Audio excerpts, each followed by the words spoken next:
में अच्छाई और बुराई दोनों ही होते हैं। लेकिन नमक का दारोगा, हर व्यक्ति में अच्छाई और बुराई दोनों ही होते हैं, लेकिन जब हम अपनी बुराइयों पर विजय प्राप्त कर लेते हैं तो हमारा हृदय निष्कपट हो जाता है। आइए प्रेमचंद द्वारा रचित इस कहानी के माध्यम से असत्य पर सत्य की और धन की ताकत पर ईमानदारी की जीत को देखें और समझें। जब नमक का नया विभाग बना और ईश्वर प्रदत्त वस्तु के व्यापार करने का निषेध हो गया तो लोग चोरी छिपे इसका व्यापार करने लगे। इसके दारोगा पद के लिए तो वकीलों का भी जी ललचाता था। वंशीधर रोजगार की खोज में निकले। उनके पिता एक अनुभवी व्यक्ति थे। समझाने लगे, बेटा, घर की दुर्दशा देख रहे हो, ऋण के बोझ से दबे हुए हैं। लड़कियां विवाह योग्य हो गई हैं। नौकरी में ओहदे की ओर ध्यान मत देना। ऐसा काम ढूंढना जहां कुछ ऊपरी आय हो। मासिक वेतन तो पूर्णमासी का चांद है, जो एक दिन दिखाई देता है और घटते घटते लुप्त हो जाता है। ऊपरी आय बहता हुआ स्रोत है, जिससे सदैव प्यास बुझती है। वंशीधर एक आज्ञाकारी पुत्र थे। उन्होंने ये बातें ध्यान से सुनी और घर से चल पड़े। अच्छे शगुन से चले थे। जाते ही नमक विभाग के दारोगा पद पर प्रतिष्ठित हो गए। वेतन अच्छा और ऊपरी आय का तो ठिकाना ही ना था। वृद्ध मुंशी जी को जब यह सुखद समाचार मिला तो फूले ना समाये। सर्दियों के दिन थे और रात का समय था। नमक के सिपाही, चौकीदार सभी नींद में मस्त थे। मुंशी वंशीधर को यहां आए अभी 6 महीने से अधिक ना हुए थे, लेकिन इस थोड़े से समय में ही उन्होंने अपनी कार्यकुशलता और उत्तम आचार से अफसरों को मोहित कर लिया था। नमक के दफ्तर से 1 मील पूर्व की ओर जमुना बहती थी। उस पर नाव का एक पुल बना हुआ था। दारोगा जी अभी मीठी नींद सो रहे थे कि अचानक आंख खुली तो नदी के प्रवाह की जगह गाड़ियों की गड़गड़ाहट सुनकर उठ बैठे। इतनी रात गए गाड़ियां नदी के पार क्यों जाती हैं? अवश्य कुछ न कुछ गोलमाल है। वर्दी पहनी, तमंचा जेब में रखा और बात ही बात में घोड़ा बढ़ाए हुए पुल पर आ पहुंचे। गाड़ियों की एक लंबी कतार पुल के पार जाती देखी। डांट कर पूछा, किसकी गाड़ियां हैं? थोड़ी देर तक सन्नाटा रहा। आदमियों में कुछ कानाफूसी हुई। तब आगे वाले ने कहा, पंडित अलोपीदीन की। कौन पंडित अलोपीदीन? दातागंज के। मुंशी वंशीधर चौंके। पंडित अलोपीदीन इस इलाके के सबसे प्रतिष्ठित जमींदार थे। लाखों रुपए का लेन देन करते थे। इधर छोटे से बड़े कौन ऐसे थे जो उनके ऋणी ना हों? मुंशी जी ने पूछा, गाड़ियां कहां जाएंगी? उत्तर मिला, कानपुर। लेकिन यह प्रश्न करते ही कि इनमें क्या है, सन्नाटा छा गया। दारोगा साहब का संदेह और बढ़ा तो उन्होंने घोड़े को एक गाड़ी से सटाकर बोरे को टटोला। भ्रम दूर हो गया। ये नमक के ढेले थे। पंडित अलोपीदीन अपने सजीले रथ पर सवार चले आ रहे थे। अचानक कई गाड़ीवानों ने घबराते हुए आकर कहा, महाराज, दारोगा ने गाड़ियां रोक दी हैं और घाट पर खड़े आपको बुलाते हैं। पंडित अलोपीदीन का लक्ष्मी पर अखंड विश्वास था। न्याय और नीति सब लक्ष्मी के ही खिलौने हैं। इन्हें वे जैसा चाहती हैं नचाती हैं। लेटे लेटे गर्व से बोले, चलो हम आते हैं। यह कहकर पंडित जी ने बड़ी निश्चिंतता से पान खाया और फिर लिहाफ ओढ़े हुए दरोगा के पास आकर बोले, बाबूजी, आशीर्वाद कहिए। हमसे ऐसा कौन सा अपराध हुआ कि गाड़ियां रोक दी गईं? वंशीधर रूखे स्वर में बोले, सरकारी हुक्म। अलोपीदीन ने हंसकर कहा, हम सरकारी हुक्म को नहीं जानते और ना सरकार को। हमारे सरकार तो आप ही हैं। हम कभी आपसे बाहर हो सकते हैं भला? आपने व्यर्थ ही कष्ट उठाया। यह तो हो ही नहीं सकता कि हम इधर से जाएं और आपको भेंट ना चढ़ाएं। अलोपीदीन की बातें सुनकर वंशीधर कड़क कर बोले, हम उन नमक हरामों में नहीं हैं जो कौड़ियों पर अपना ईमान बेचते फिरते हैं। आप इस समय हिरासत में हैं। आपका कायदे के अनुसार चालान होगा। मुझे अधिक बातों की फुर्सत नहीं है। जमादार बदलू सिंह, तुम इन्हें हिरासत में ले चलो, मैं हुक्म देता हूं। पंडित आलोपी दीन स्तंभित हो गए। ऐसा अपमान इससे पहले उन्होंने कभी ना सहा था। बड़े दीन भाव से बोले, बाबू साहब, ऐसा ना कीजिए, हम मिट जाएंगे, इज्जत धूल में मिल जाएगी। हमारा अपमान करने से आपके हाथ क्या आएगा? वंशीधर ने कठोर स्वर में कहा, हम ऐसी बातें सुनना नहीं चाहते। आलोपी दीन के स्वाभिमान और धन ऐश्वर्य को कड़ी चोट लगी, किंतु अभी तक उन्हें धन की शक्ति का पूरा भरोसा था। अपने मुनीम से बोले, लाला जी, 1000 के नोट बाबू साहब को भेंट करो। वंशीधर ने गर्म होकर कहा, 1000 नहीं, 1,00,000 भी मुझे सच्चे मार्ग से नहीं हटा सकते। 1 से 5, 5 से 10, 10 से 15 और 15 से 20,000 तक की नौबत आ पहुंची, किंतु धर्म पूरी वीरता के साथ पर्वत की भांति अटल अविचलित खड़ा था।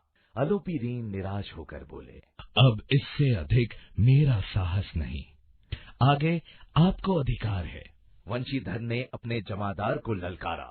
बदलू सिंह मन में दारोगा जी को गालियां देता हुआ पंडित आलोपी दीन की ओर बढ़ा। पंडित जी घबराकर 2-3 कदम पीछे हटे। अत्यंत दीनता से बोले, बाबू साहब, ईश्वर के लिए मुझ पर दया कीजिए। मैं 25,000 पर निपटारा करने को तैयार हूँ। 25,000 नहीं, 25,00,000 पर भी असंभव है। बदलू सिंह, इस आदमी को अभी हिरासत में ले लो। अब मैं एक शब्द भी नहीं सुनना चाहता। धर्म ने धन को पैरों तले कुचल डाला। आलोपी दीन ने एक हृष्ट पुष्ट मनुष्य को हथकड़ियां लिए हुए अपनी तरफ आते देखा तो मूर्छित होकर गिर, किंतु अदालत में पहुंचने की देर थी। तमाम अधिकारी वर्ग उनके भक्त, उनके सेवक, वकील उनके आज्ञापालक और चपरासी तथा चौकीदार तो उनके बिना मूल के गुलाम थे। उन्हें देखते ही लोग चारों तरफ से दौड़े।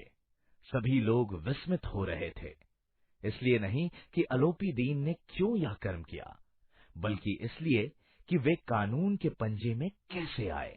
प्रत्येक मनुष्य उनसे सहानुभूति प्रकट कर रहा था। न्याय के मैदान में धर्म और धन में युद्ध ठन गया। वंशीधर चुपचाप खड़े थे। उनके पास सत्य के सिवा कोई बल ना था, ना स्पष्ट भाषण के अतिरिक्त कोई शस्त्र। गवाह थे, किंतु वे भी लोभ से डामाडोल। यहाँ तक कि मुंशी जी को न्याय भी अपनी ओर से कुछ खिंचा हुआ सा ही दिख पड़ता था। वह न्याय का दरबार था, परंतु उसके कर्मचारियों पर पक्षपात का नशा छाया हुआ था। जहाँ पक्षपात हो, वहाँ न्याय की कल्पना ही नहीं की जा सकती। मुकदमा शीघ्र ही समाप्त हो गया। डिप्टी मजिस्ट्रेट ने अपने फैसले में लिखा, पंडित आलोपी दीन के विरुद्ध दिए गए प्रमाण निराधार हैं। वे एक बड़े भारी व्यापारी हैं। थोड़े से लाभ के लिए वे ऐसा काम नहीं करेंगे। यद्यपि नमक के दारोगा मुंशी वंशीधर का अधिक दोष नहीं, लेकिन यह बड़े खेद की बात है कि उसकी विचारहीनता के कारण एक भले मानुस को कष्ट झेलना पड़ा। भविष्य में उन्हें होशियार रहना चाहिए। वकीलों ने यह फैसला सुना तो उछल पड़े। पंडित आलोपी दीन मुस्कुराते हुए बाहर निकले। वंशीधर ने धन से बैर मोल लिया था, उसका मूल्य चुकाना अनिवार्य था। बड़ी कठिनाई से 1 सप्ताह ही बीता होगा कि मुअत्तली का आदेश आ पहुंचा। कर्तव्य परायणता का दंड मिला। बेचारे शोक और खेद से व्यथित घर को चले। बूढ़े मुंशी जी ने मुअत्तली का समाचार सुना तो अपना सिर पीट लिया। बड़े ईमानदार बनने चले हैं, पढ़ना लिखना सब अकारत गया। जी चाहता है कि तुम्हारा और अपना सिर फोड़ लूं। बोले। वृद्धा माता को भी दुख हुआ। तीर्थ यात्रा की कामना मिट्टी में मिल गई। एक दिन संध्या के समय बूढ़े मुंशी जी बैठे राम नाम की माला जप रहे थे। इसी समय उनके द्वार पर सजा हुआ रथ आकर रुका। कई नौकर कंधों पर लाठियां रखे साथ थे। मुंशी जी अगवानी को दौड़े। देखा तो पंडित आलोपी दीन हैं। झुककर दंडवत किया। हमारा भाग्य उदय हुआ जो आपके चरण इस द्वार पर आए। आपको कौन सा मुंह दिखावे, क्या करे? लड़का अभागा कपूत है। ईश्वर निसंतान चाहे रखे, पर ऐसी संतान ना दे। अलोपी दीन ने कहा। नहीं भाई साहब, ऐसा ना कहिए। मुंशी जी ने चकित होकर कहा।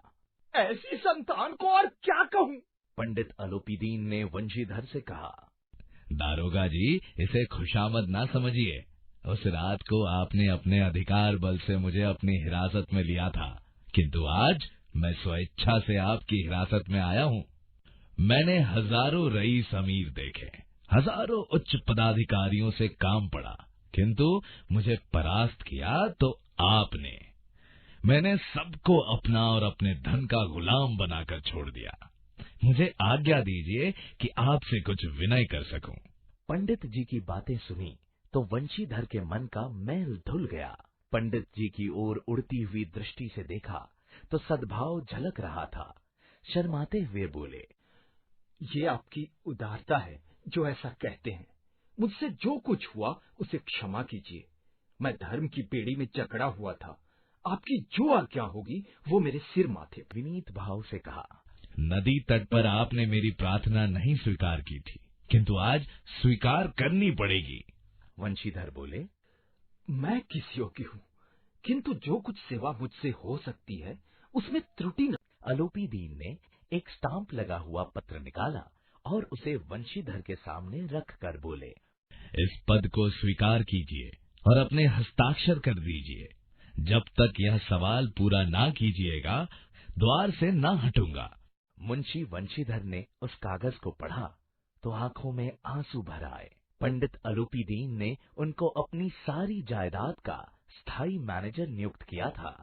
6000 वार्षिक वेतन के अतिरिक्त रोजाना खर्च अलग, सवारी के लिए घोड़ा, रहने को बंगला, नौकर चाकर मुफ्त। वंशीधर कंपित स्वर में बोले, पंडित जी, मुझमें इतनी सामर्थ्य नहीं है कि आपकी उदारता की प्रशंसा कर सकूं, किंतु ऐसे उच्च पद के मैं योग्य नहीं हूँ।